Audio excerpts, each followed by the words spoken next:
Thank you for this introduction. Can you hear me? Yeah. And thank you for being here. My first name translates to happy in Latin, and I'm very happy to be here.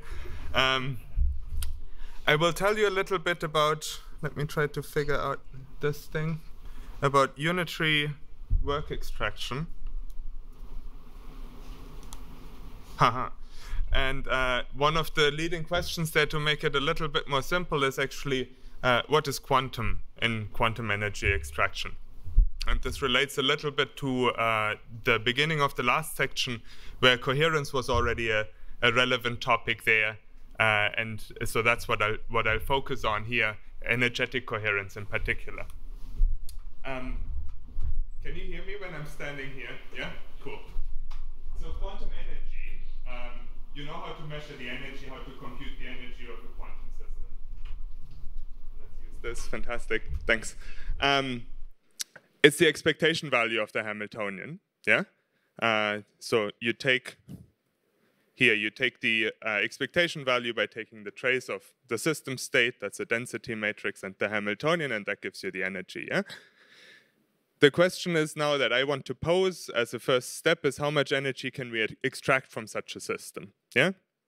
And then the second part will be which part of this is quantum, in the sense of which part of this can be attributed to coherence in the energy eigenbasis. So let's see how to do this. We start like this is the quantum thermodynamics sessions, which you can notice, by the way, from the cooling procedure that has been initiated in this room. We start from the second law of thermodynamics, as any good thermodynamicist does. And I've written down here Thomson's version of the second law, which says no work can be extracted from a closed equilibrium system during a cyclic variation of a parameter by an external source. That's a bit of a mouthful, but we're holding on to the closed equilibrium bit and to the cyclical variation. Yeah, and so in the quantum case, what we'll do, we're now interested in extracting work from non-equilibrium. Yeah, that's what the quantum aspect is all about, or the non-equilibrium aspect in general. But we hold on to the cyclic part, and we do this by allowing a control of the system which starts from the original Hamiltonian, the reference frame that we're looking at, applies some form of drive, and resets that to 0. If we didn't do this cyclically, for instance, you could just lower the energy to minus infinity or minus something very small, and it would look like you've generated a lot of work, right? This shouldn't be allowed. We need to do fair accounting here. Yeah. So we'll do some cyclical procedure of control, and in general, what this gives rise to is a unitary operation that transforms the original state into an output state rho prime. Never mind what this looks like exactly, but any unitary operation like this can be generated by some control Hamiltonian and vice versa. So it suffices for us to directly look at these unitaries. And what we're interested then, if we want to extract work, we can change this question around a little bit to finding the state with the lowest energy that's accessible to us under this form of control. Yeah? And once we found that state, we just count the difference, compute the difference in energy between the original state and the output state, and that'll be a form of work. That's called ergotropy. Up here, this goes back to this paper here at the bottom. And it's just the difference between the energy in these two states. Yeah?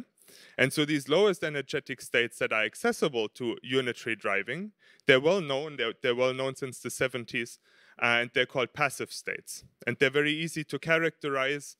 They're those states which have no population inversion. So if you look at the population, for each energy level, where the basis here is the energy eigenbasis, a higher energy level would imply a lower population in the state. Yeah, so no population inversion. And then there's no energetic coherence, which is going to be the bit that we're interested in, which is to say the passive state commutes with the Hamiltonian. Yeah, I'm glossing over degeneracies in the Hamiltonian a little bit, but this isn't an issue. There can be subspaces where the state can have any form in the degenerate subspaces. Yeah. And so an example of this is the well-familiar thermal state. So that's an example of a passive state, but they're much more general class, right? And in fact, you can get thermality out of posing this requirement of the passive states, and that's how they were introduced originally, and saying we now take a number of independent systems, non-interacting systems, n, and if you take n to the limit of infinity, you get the thermal distribution back. And in particular, you get that thermal state back, which has the same von Neumann entropy as the original state. Yeah? So that defines the inverse temperature of the state that you get. We're not going to be concerned with this. We'll look at the finite size version of the single system version of this now. And just to illustrate this in a super simple example, this is the simple-most example is a qubit. This is a cut through the Bloch sphere. The energy goes in the vertical direction in both of these cases, and what you can see on the left is a mixed state that starts with some population inversion on the diagonal, and the optimal operation to do would be to bring this around to the populations in the correct order, extracting the energy difference in the process, right? Alternatively, we could have a state on the equatorial plane, a plus state or something like this. And what we would extract, we would bring that around to the ground state, would extract the energy difference as energy, as work in the process. That's to illustrate this with a simple example. Now we're interested in this coherence more generally, and what we can do is we can use the resource theory of coherence, which is a sort of mathematically very solid way of speaking quantitatively about coherence with respect to a. So as we've already heard today, coherence is always with respect to a specific basis. Well, in thermodynamics, we sort of get the energy eigenbasis for free. Yeah, there's only one basis that's relevant to us, and that's the energy eigenbasis of the reference Hamiltonian, of the bare H at the beginning. So what does the resource theory of coherence say then in this case? We get a number of free states, as in any resource theory. These are the diagonal states in that basis. Yeah? And then we're allowed to do a number of free operations. And in this case, this is actually particularly simple because we're only interested in unitaries. And they take this very simple form, which is basically they're allowed to permute the eigenstates. Yeah? Very simple operations, and those are the types of operations that cannot create any coherence. That's what makes them free operations. The golden rule of quantum resource theory says that the free operations cannot take you outside of the set of free states. Yeah? So these are the free states and the free operations. And what we get then in any resource theory, and also here in the resource theory of coherence, is something called a monotone. So this is a way of quantifying the amount of coherence. Yeah? And you can think of this as finding if you've got a state rho. One way to make a monotone is to have some form of a notion of a distance on the space of states and find the closest free state to it. Yeah. So, for instance, you can take the relative entropy. Never mind what that is exactly. Think of it as a distance function if you're not familiar with it. It's not exactly a distance, but it'll do as a distance, and find the closest state to it. Yeah. Generally, this makes for a nice quantity to define, but not a nice quantity to compute, because you can't easily minimize over all of the possible states that you could put into here. It turns out, in the resource theory of coherence, however, that we know exactly what this looks like, and it's the entropy difference between the fully dephased state. So that's the state where, if you look at the density matrix in the energy eigenbasis, you've killed all of the off-diagonals. You've set them all to 0. And you take the entropy of that state, which is always larger than the entropy of the original state, and that serves now as a measure of coherence. Yeah? So we're interested in this aspect and how it contributes to this quantity called ergotropy, yeah? Which is the work that we can extract from non-equilibrium. So to quickly remind ourselves and to put this on a diagram, this is the original picture that we have. We have a state rho, which has some coherence and some energy. We take that to a passive state, which has no coherence left because it's meant to commute with the Hamiltonian, and we extract some amount of ergotropy in the process. Generally, not as much as taking it to the corresponding thermal state. There's some bound ergotropy left, but we're not so worried about this. And now we're interested in doing the incoherent version of this. So what we'll do is we'll take this original state and we'll apply the optimal unitary out of those that we can do incoherently, yeah, without any coherence resource, using any additional coherence resource. And we take that, we take that to the optimal state. Yeah. So this will still have some coherence in it, and we could extract the extra bit of ergotropy from that state. But with incoherent operations only, this is the best we can do. So we can call this difference the incoherent ergotropy. Yeah. And then the remainder will make the coherent ergotropy. At this point, we might as well deface the state and we get to some other passive state, but that's not operationally relevant. Equivalently, and this gives us exactly the same thing, is we could directly deface the original state. We could just say we're interested in the contribution of coherence, so let's look at what happens when we get rid of all of the coherence at the beginning, and then do the optimal unitary. These things turn out to be exactly the same because these operations are covariant with respect to defacing. If you're familiar with this resource theory, you can spot this straight away.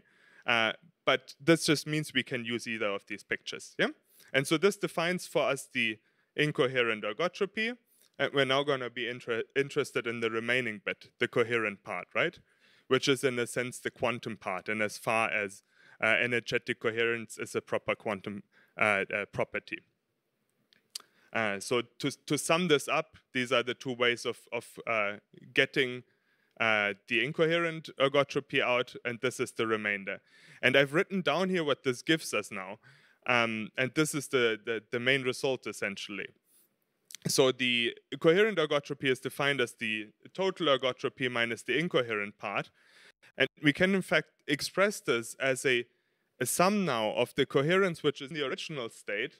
That's this distance here basically, and two relative entropies between this passive state and any thermal state at any temperature beta. Beta is flexible in this, minus the distance between this passive state here and the thermal state. Yeah, so you can think of this in a way as adding up this distance between P rho and P delta and the coherence. And this is now, in a way, this is a sort of cool result, right? Because we've started from an energetic quantity, yeah, a work, and we've gotten something out which is purely, completely information theoretic. Of course, there's some energies hiding in there in these thermal states, and that's how we've managed this. But we've gotten something out where, in particular, the coherence, this really cares only, it doesn't care at all for the energy structure of the state, right? This measure only sees the state structure, it sees the off-diagonals of the quantum state. And it's directly an additive contribution to this bit, yeah? And I'm noticing that I should speed up a little bit. We can turn this into a bound, yeah? For the coherent ergotropy, an upper bound and a lower bound. And in particular, if this part vanishes here, we can saturate the upper bound. So if the passive state has no relative entropy, so if that's identical to a thermal state at some temperature itself, in that case, we can saturate the upper bound. And an example of this, we have a couple of examples of this, but one example is Gaussian states of bosonic systems. And this is plotted here. If you look at the outer plot, you can see the coherent ergotropy plotted for a displaced, this is a coherent state, a displaced vacuum state, where the displacement is given here on the horizontal axis, and a thermal state, a state with a thermal population corresponding to 1. Yeah?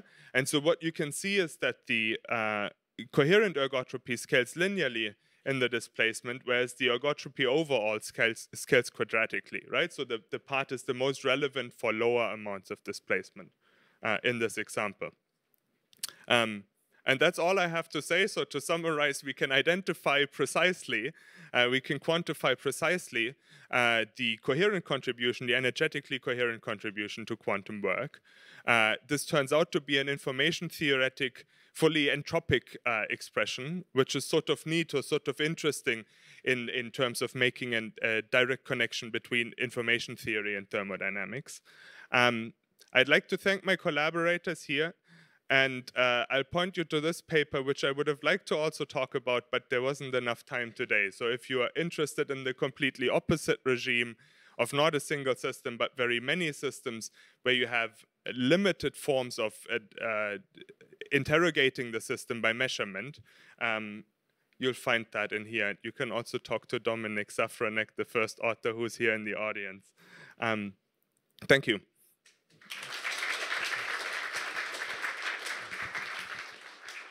Thank you for the nice talk. Yeah, I think we have time for a couple of questions. Okay. I wonder if you've thought about the opposite direction, or if it even makes any sense. So you start down there on the bottom axis and do work on the system to push it towards some particular pure state, say representing some learning algorithm. How do you do that? You obviously can't invert the decoherence process, but you may be able to do measurements or something like that. So that's a very good question. That's sort of the opposite in the sense of, so this entire picture is reversible. If you want to apply this to charging rather than energy extraction in quantum batteries, this is reversible. It doesn't look at processes that change the spectrum of the state. So you're thinking of the limit of very fast control with respect to decoherence time, which is realistic for quantum technologies, but maybe not for the type of thing that you would advertise for an electric vehicle or something like this. So this is far from that regime in a sense. On the other side, you want to do something slightly different, which becomes probably classical in the sense of changing the entropy. That's going to be a classical contribution to the entropy of a cooling type of process, right? So these coherent effects, I think, will not manifest there. If I'm not missing part of what you're asking, yeah.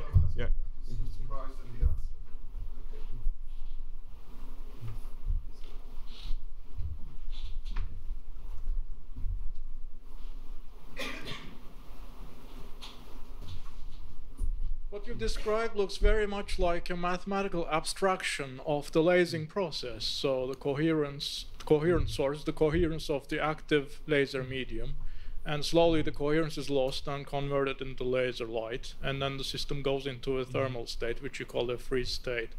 So can I understand this as basically lasing?